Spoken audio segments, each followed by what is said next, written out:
Today we are going to discuss the structure of double helix.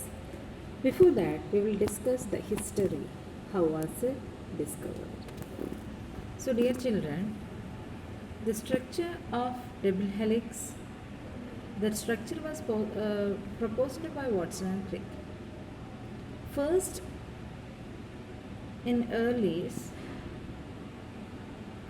the history, if you are checking, you will get the work of Gregor Mendel.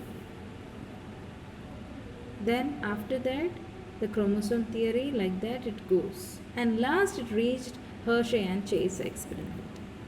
See, in Hershey and Chase experiment, which is proved the DNA as the genetic material. Up to that, they were thinking it was the protein which is doing behind all these things. Then they came to about the structure of the DNA. What are the constituents of this? See, so you just analyze it, no need to memorize all these things, just understand what it is. So in 1950s, the structure was not discovered. Only the structure was discovered, not the molecule.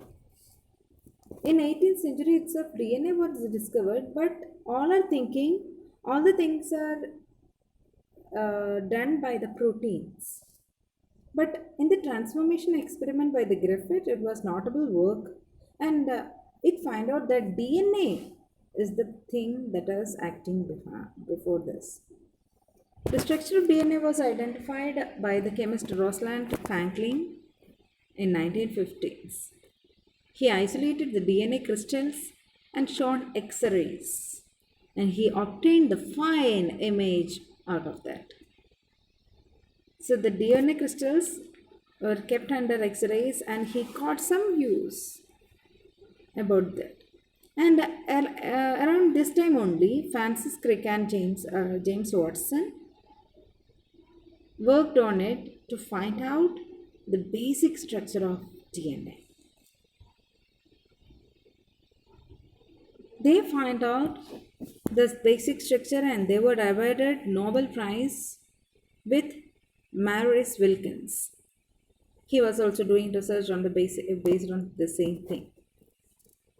And now we came to know this is a double helical structure.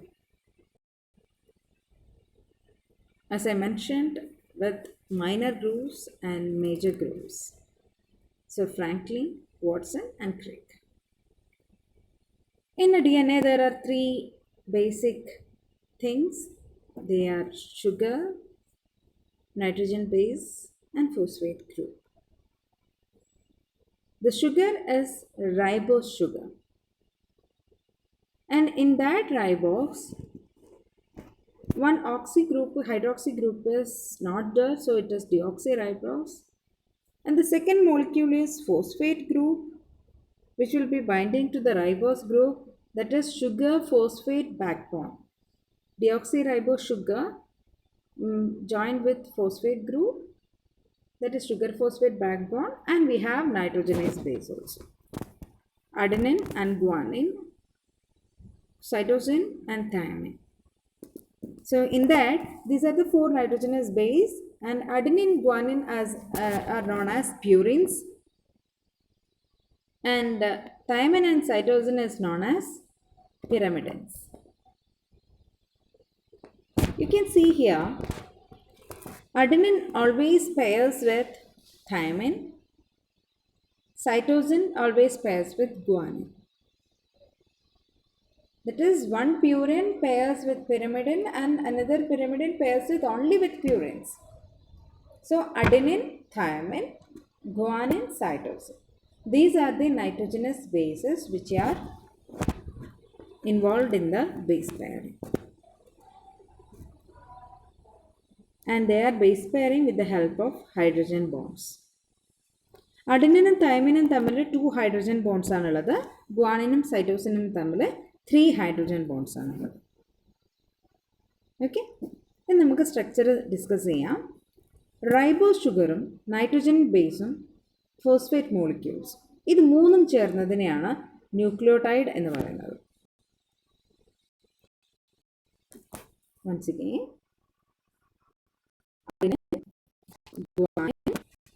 Cytosine.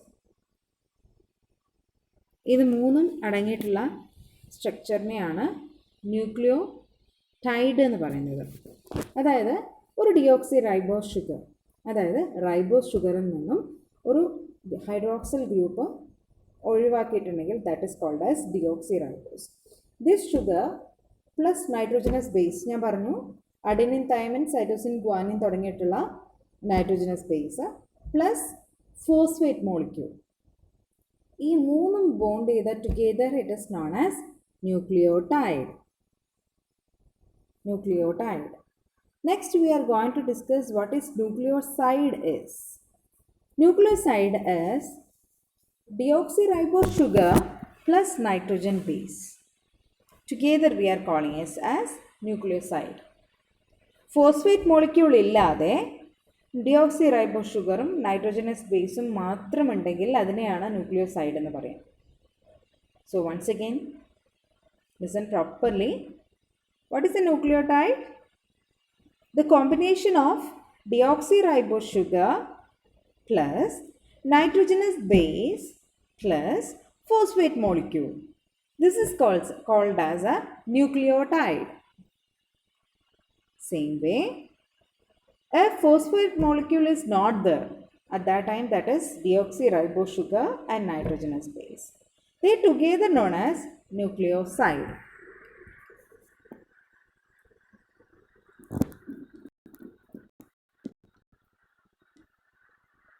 So now we will discuss